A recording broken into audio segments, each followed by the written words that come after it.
Welcome in math for you. आज हम discuss करेंगे एक्सरसाइज 2.1 का क्वेश्चन नंबर 14। क्वेश्चन नंबर 13 तक हमने लास्ट वीडियो में डिस्कस किया था। अगर किसी ने क्वेश्चन नंबर 13 तक सॉल्व नहीं किया या वीडियो नहीं देखी तो डिस्क्रिप्शन में उसकी लिंक गिवन है। पहले क्वेश्चन नंबर 13 तक की वीडियो देखें, उसके बाद क्वेश्चन नंबर 14 वाली वीडियो देखें, ताकि जो पिछले रिमेनिंग क्वेश्चन है वो भी समझ आ जाएंगे और नेक्स्ट क्वेश्चन भी इससे इंटरकनेक्टेड है। तो क्वेश्चन नंबर 14 के अंदर कहा गया है कि the vertices ABC of a triangle are. आपके पास एक ट्राइंगल है जिसकी वर्टाइसिस आपके पास कितनी है 2,1, 5,2 एंड 3,5 रिस्पेक्टिवली। रिस्पेक्टिवली का यहाँ सेंस क्या है कि अगर फॉर एग्जांपल अल्फ़ाबेट ए पहले है तो पहला जो पॉइंट है वो ए का है, दूसरा बाद में क्या है बी, दूसरा पॉइंट बी का है और तीसरा पॉइंट सी है अल्फ़ाबेट, तो तीसरा पॉइंट किसका सी का। अगर देखें रिस्पेक्टिवली नहीं होता तो आपको ये पता नहीं चलता कि इसमें ए की वैल्यू क्या, ए का पॉइंट क्या है, बी का पॉइंट क्या है और सी का पॉइंट क्या है। रिस्पेक्टिवली ने आपको ये बता दिया कि जो फर्स्ट अल्फ़ाबेट है उसका पॉइंट फर्स्ट है, सेकंड अल्फ़ाबेट का पॉइंट सेकंड है, थर्ड अल्फ़ाबेट का थर्ड पॉइंट है। Clear. Find the coordinate of the circum centre. Circum centre ऐसा आपके पास ऐसा ट्राइंगल होता है जो किसके अंदर होता है, सर्किल के अंदर होता है। अगर यहाँ पे हम एग्जाम्पल बनाएं, फॉर एग्जाम्पल एक सर्किल हम ड्रॉ कर रहे हैं, फॉर एग्जाम्पल हमने सर्किल ड्रॉ किया और उसके अंदर एक ट्राइंगल बनाया जाएगा जिसके बुक वाले ने आपके पास 3 वर्टाइसिस दे दिए हैं। एक वर्टाइस का नाम है ए का पॉइंट आपको पता है, ए का पॉइंट क्या है 2,1, बी का पॉइंट आपको पता है, बी का पॉइंट क्या है 5,2, सी का पॉइंट आपके पास क्या है, सी का पॉइंट है आपके पास 3,4। क्लियर। आपको क्या फाइंड करना है, उस बुक वाले ने कहा है कि आपको find the coordinate of circum centre. Circum centre means आपको यहाँ सेंटर फाइंड करना है। सेंटर अब आपको नहीं पता तो आप इसको क्या नाम देंगे, पी कोई पॉइंट होगा x, y। आपने इसको क्या नाम दे दिया x, y का। और उसके बाद कहा गया है also the radius of the circum circle of the triangle. आपको ये सेंटर तो पता ही करना है लेकिन आपको बाउंड्री तक का फासला भी पता करना है, यानी सेंटर से बाउंड्री तक के फासले को क्या कहते हैं आप, रेडियस। क्लियर है। तो अब आपको एक चीज़ ये पता है कि अगर आप पी ए का डिस्टेंस निकालें, पी बी का निकालें, पी सी का, क्योंकि ये सेंटर है और ये इसकी क्या है बाउंड्री, तो सेंटर से बाउंड्री तक का डिस्टेंस क्या होता है आर। पी ए निकाल लें, पी बी निकाल लें, पी सी निकाल लें, तीनों डिस्टेंस क्या आएंगे, सेम आएंगे। ठीक है। According to condition, according to condition आपके तीनों डिस्टेंस क्या आएंगे, same. It means distance of P A बराबर होगा डिस्टेंस ऑफ पी बी बराबर होगा डिस्टेंस ऑफ पी सी। ये कंडीशन तो आप लोगों को पता है कि ये तीनों के डिस्टेंस क्या होंगे, बराबर। तो सबसे पहले हम क्या करते हैं, इन तीनों के डिस्टेंस निकाल लेते हैं जल्दी से। तो देखें यहाँ पर मैंने क्या किया है कि मैंने पी ए का, पी बी का, पी सी का डिस्टेंस निकाल लिया, डायरेक्ट कैलकुलेट कर लिया है, जो कि आप लोगों को आता है। हम इस कंडीशन को यूज़ करेंगे। देखें भाई पी ए और पी बी भी बराबर है और पी बी और पी सी भी बराबर है। इट मीन्स हम सिर्फ दो डिस्टेंस को बराबर रख के हम उसमें से दो इक्वेशन बनाते हैं। पी ए और पी बी को बराबर रखते हैं, पी सी और पी बी को बराबर रख के हम दो इक्वेशन बनाते हैं, फिर उनको साइमल्टेनियस सॉल्व कर लेंगे। क्लियरली। तो हम लिख रहे हैं, इसको नाम दे दें इक्वेशन 1 का, इसको नाम दे दें इक्वेशन 2 का और इसको नाम दे दें इक्वेशन 3 का। कंडीशन हो गई ना आपको। तो आप क्या कर रहे हो, दो को इक्वेट करवा रहे हो। फॉर एग्जांपल हम कौन सी कंडीशन ले रहे हैं, पी ए और पी बी वाली।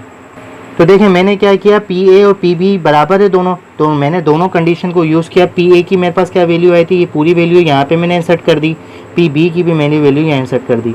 अब दोनों तरफ स्क्वायर रूट है तो दोनों मैंने स्क्वायर ले लिया, दोनों तरफ स्क्वायर लगा, स्क्वायर से स्क्वायर रूट कैंसिल हो गया, आपके पास ये कंडीशन आ गई। यहाँ मैंने स्क्वायर का फार्मूला ओपन किया, क्योंकि आप सबको पता है यहाँ तक ये स्क्वायर का फार्मूला ओपन हो गया, ये इसका स्क्वायर का फार्मूला, यहाँ से यहाँ तक ये इसका स्क्वायर का फार्मूला और ये इसका।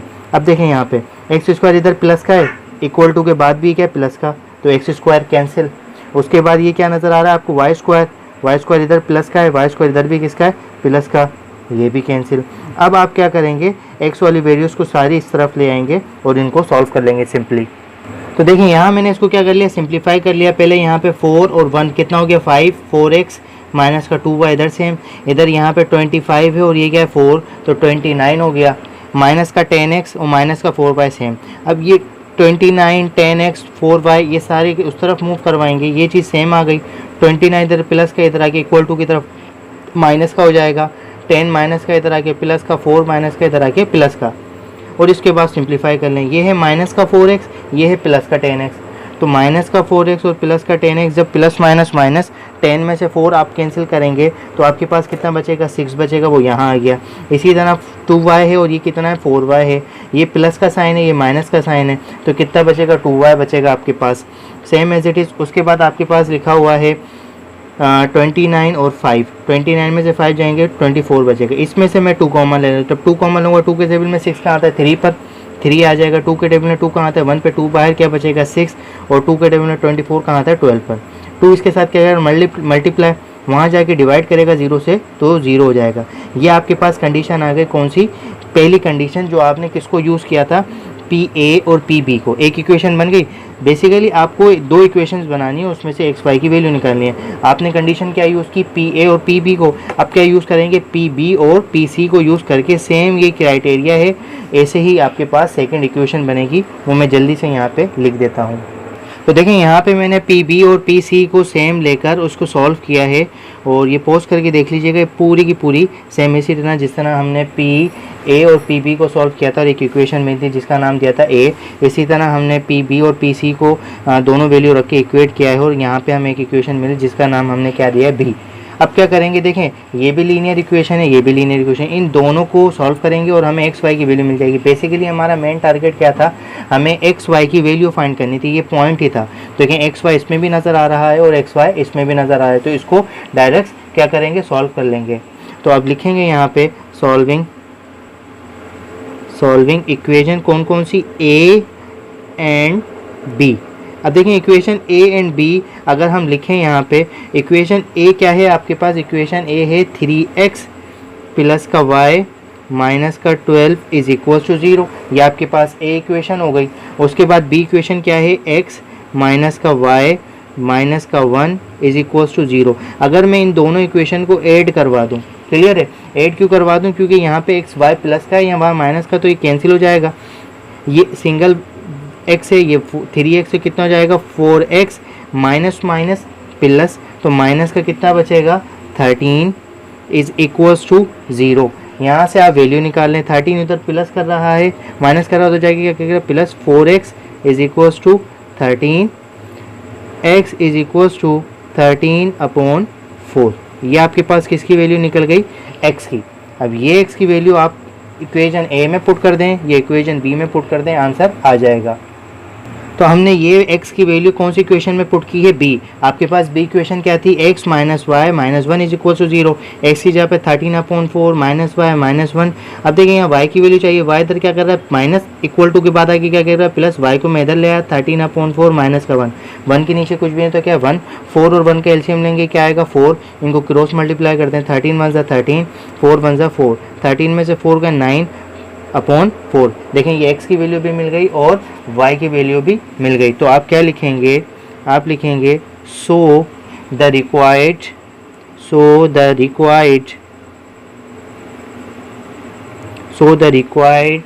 circumcenter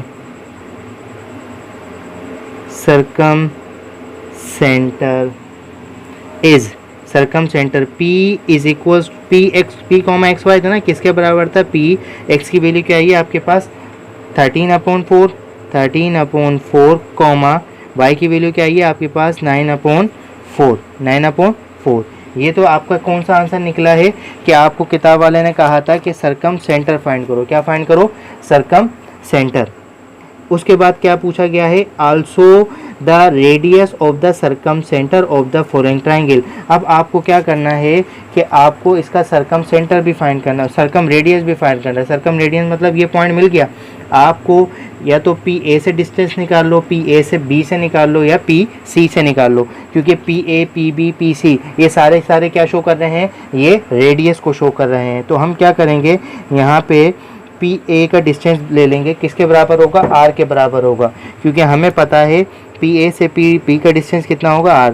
तो हम लेते हैं रेडियस किसके बराबर होगा, distance of P A, distance of P A point में यहाँ लिख देता हूँ, ए पॉइंट आपका है 2,1, पी पॉइंट आपको पता है, तो R is equals to radical, ये दोनों पॉइंट हैं, आप ले लें 13/4 माइनस 2 होल स्क्वायर प्लस इनका डिस्टेंस दे रहे हैं ना, और उसके बाद 9/4 माइनस 1 होल स्क्वायर। इसको मैं डायरेक्ट सॉल्व करके बता देता हूँ आपको। तो देखें यहाँ पर मैंने क्या किया है कि पी ए का डिस्टेंस निकाला है, तो उसको हमने किसका नाम दिया, आर का। मैंने यहाँ पे इन दोनों का एलसीएम लिया, यहाँ पे भी इन दोनों का एलसीएम लेने के बाद आपके पास क्या है 5/4 का स्क्वायर, 5/4 का स्क्वायर, इन दोनों का स्क्वायर सॉल्व किया। उसके बाद इन दोनों का एलसीएम लेने के बाद आपके पास आया स्क्वायर रूट ऑफ 50/16। 50 का स्क्वायर रूट सॉल्व करोगे तो 25 का क्या आता है 5, तो अंदर क्या बचेगा 2, 16 का क्या आता है 4। अब यहाँ पे एक चीज़ नोट करने वाली, स्क्वायर रूट से तो दो वैल्यू बाहर आती हैं, एक बार प्लस की एक बार माइनस की, लेकिन रेडियस हमेशा क्या होता है पॉजिटिव, इस वजह से हम पॉजिटिव वैल्यू ले रहे हैं। यह आपका था क्वेश्चन नंबर 14।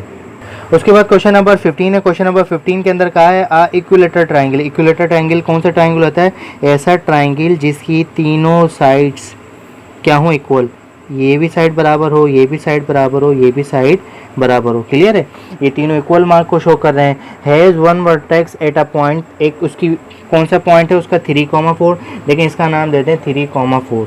ठीक है, इस पॉइंट को नाम देते हैं ए 3,4। दूसरे पॉइंट को नाम देते हैं बी पॉइंट ले लें, उसको नाम देते हैं -2,3। क्लियर है। उसके बाद आप सी पॉइंट आपको कहा गया है find the coordinate of the third vertex. Third vertex कौन सी बची, ये वाली। इस सी पॉइंट को फाइंड करना। आप देखें आपको ये फाइंड करना है, इट मीन्स आपको x, y है, आपको नहीं पता, ये अननोन है आपके लिए। लेकिन अब आपको ये पता है इक्विलेटरल है, इट मीन्स अगर ए बी का डिस्टेंस निकाला जाएगा, क्लियर है, ए बी का डिस्टेंस निकाला जाएगा, और अगर बी सी का डिस्टेंस निकाला जाएगा, और सी ए का डिस्टेंस निकाला जाएगा, तीनों के तीनों डिस्टेंस क्या आएंगे, बराबर आएंगे। जब तीनों की तीनों डिस्टेंस बराबर आएंगे, अभी हमने क्वेश्चन नंबर 14 के अंदर भी यही चीज़ सॉल्व की है। पहले इन दोनों का डिस्टेंस ले लीजिएगा, उसको सॉल्व करेंगे तो इन दोनों से एक इक्वेशन बन जाएगी। फिर इन दोनों को ले लीजिएगा, इन दोनों को लेंगे तो उससे एक इक्वेशन बन जाएगी। फिर दो इक्वेशन बन जाएंगी, उनको साइमल्टेनियस सॉल्व करेंगे, ये आपका सॉल्व हो जाएगा। ये आपके लिए होमवर्क है। उसके बाद क्वेश्चन नंबर 16 कहा गया है। क्वेश्चन नंबर 16 भी आपको समझा देता हूँ, सेम एज इट इज़ 15 की तरह है। क्वेश्चन नंबर 16 के अंदर कहा गया है find the point which is equidistance. Equidistance का मतलब होता है सेम डिस्टेंस किसी भी पॉइंट से। फ्रॉम, अब देखें क्या गया है 0,0, 3,1 एंड 6,0। आपके पास ये कह रहा है एक पॉइंट है जिसको आपको नहीं पता, ये है x, y। अब इसके करीब करीब 3 पॉइंट हैं। इसके करीब करीब 3 पॉइंट किस तरह है कि इस पॉइंट को नाम दे दें फॉर एग्जांपल 0,0, ए पॉइंट को नाम दे दें 0,0, बी पॉइंट को नाम दे दें 3,1, सी पॉइंट को नाम दे दें 6,0। लेकिन अब इसने वर्ड क्या यूज़ किया है, इक्यू डिस्टेंस। इक्यू डिस्टेंस का मतलब है यहाँ से अगर इस पॉइंट से देखा जाएगा तो ये फासला, इस पॉइंट से देखा जाएगा तो ये फासला, इस पॉइंट से देखा जाएगा तो ये फासला, तीनों के तीनों फासले क्या होंगे, सेम, यानी डिस्टेंस क्या होंगे, बराबर। तो वही कंडीशन हो गई 15 वाली जैसे कि 14 में भी था। इट मीन्स पी ए का डिस्टेंस, पी ए का डिस्टेंस, पी बी का डिस्टेंस, पी बी का डिस्टेंस और पी सी का डिस्टेंस, या आप इसको पॉइंट को नाम देते हैं सी, पी सी का डिस्टेंस, तीनों डिस्टेंस क्या होंगे, बराबर। अब देखें आपके पास 3 डिस्टेंस आ गए, वही कंडीशन है। पहले इन दो को सॉल्व करेंगे तो एक आपके पास इक्वेशन बनेगी, फिर इन दोनों को ले लीजिएगा, सॉल्व करेंगे, एक इक्वेशन बन जाएगी। जब 2 इक्वेशन बन जाएंगे उनको साइमल्टेनियस सॉल्व करेंगे, हो जाएगा। 2 इक्वेशन को प्लस कर लें या माइनस, वो आप सोल्यूशन आपको आता है। मैट्रिक क्लास में साइमल्टेनियस इक्वेशन आपने पढ़ी है। तो ये था आपका क्वेश्चन नंबर 16। क्वेश्चन नंबर 17 की तरफ मूव करते हैं। क्वेश्चन नंबर 17 के अंदर कहा गया है show that the 4 points 1,2 a + 1, a + 2, 1, 2a + 2 and 1 - a, 2 + a are the vertices of square. Square के अंदर आप लोगों को इक्वालिटी पता होती है कि उसकी सारी साइड क्या होती हैं, इक्वल होती हैं। इक्वल होंगी इट मीन्स कि अगर हम ए बी का डिस्टेंस निकालें, डिस्टेंस ऑफ ए बी बराबर होना चाहिए डिस्टेंस ऑफ बी सी के, ऐसा ही है ना। डिस्टेंस ऑफ ए बी बराबर होना चाहिए डिस्टेंस ऑफ ए सी के, डिस्टेंस ऑफ सी डी बराबर होना चाहिए और डिस्टेंस ऑफ डी ए या ए डी सारे डिस्टेंस एक दूसरे के क्या होने चाहिए, बराबर। यानी अगर कोई सा भी डिस्टेंस निकाल लें सेम आना चाहिए, ए बी का भी डिस्टेंस सेम आना चाहिए, बी सी का भी सेम आना चाहिए और सी डी का भी सेम आना चाहिए। आपको एक डिस्टेंस निकाल के दिखा देता हूँ ए और बी का, बाकी आप लोगों का ये खुद होमवर्क है क्योंकि इसके अंदर कुछ भी नहीं करना, डिस्टेंस निकालना, सारे डिस्टेंस के आने चाहिए सेम। हम ए बी का डिस्टेंस निकालते हैं, A B is equals to square root, distance formula है x2 minus x1 whole square plus y2 minus y1 whole square, A B distance of A B x1 और x2। देखें आप इसको x1 का नाम देते हैं, इसको x2 का, देखें ये पूरी वैल्यू आपकी x2 की है तो a प्लस 1 x2 आ गया। उसके बाद आपके पास x1 की वैल्यू क्या, -1, क्लियर, होल स्क्वायर। इधर आ जाए यहाँ पे y2 की वैल्यू क्या है आपके पास, a प्लस 2, ये आपके पास y2 की वैल्यू आ गई। और यहाँ पे y1 की वैल्यू क्या है, माइनस, और फिर आगे लगा दें 2, क्लियर। उसके बाद यहाँ पे distance of A B is equals to plus minus minus, A 1 से 1 कैंसिल, प्लस माइनस माइनस 2 से 2 कैंसिल, तो यहाँ बचा ए स्क्वायर प्लस का यहाँ भी बचा ए स्क्वायर, क्योंकि ये स्क्वायर ए के ऊपर है, ये ए स्क्वायर ये ए स्क्वायर कितने हो जाएंगे, 2a स्क्वायर, 2a स्क्वायर। अब एक चीज़ यहाँ पे नोट करने वाली बात ये है कि भाई 2 का तो स्क्वायर नहीं निकल सकता, तो स्क्वायर रूट नहीं निकल सकता, a से तो स्क्वायर कैंसिल हो जाएगा, सिर्फ क्या बाहर आएगा, a बाहर आएगा। जब a बाहर आ जाएगा तो अंदर क्या बचेगा, 2 बचेगा, क्लियर है।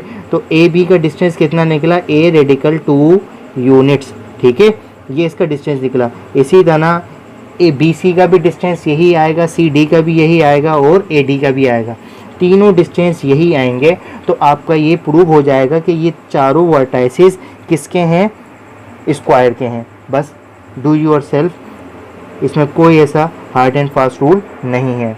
उसके बाद क्वेश्चन नंबर 18 है। क्वेश्चन नंबर 18 के अंदर आपके पास कहा गया है show that all the value of theta. Theta क्या है, यहाँ पे एंगल है, कोई भी एंगल हो सकता है।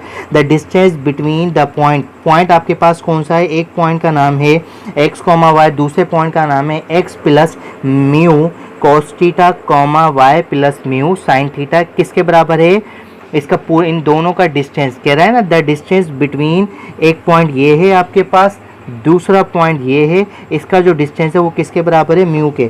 जैसे कि फॉर एग्जांपल इसको नाम दे दें ये ए पॉइंट है और ये आपका कौन सा पॉइंट है, बी पॉइंट है, इसके दरमियान जो फासला है वो कितना आ रहा है, म्यू आ रहा है, म्यू यूनिट्स, ठीक है। ये आपका क्या है, आपका डिस्टेंस है, म्यू यूनिट्स, डिस्टेंस का क्या है, यूनिट है आपके पास। इस पॉइंट को नाम दे दें x, y और इसको नाम दे दें आप, जो बुक वाले ने कहा है x plus mu cos theta, y plus mu sine theta. आपने प्रूव करना है कि आपने इस पॉइंट का और इस पॉइंट का जब डिस्टेंस लेंगे तो आपका क्या आना चाहिए, म्यू आना चाहिए, क्लियर है। हम डिस्टेंस फार्मूला अप्लाई करते हैं।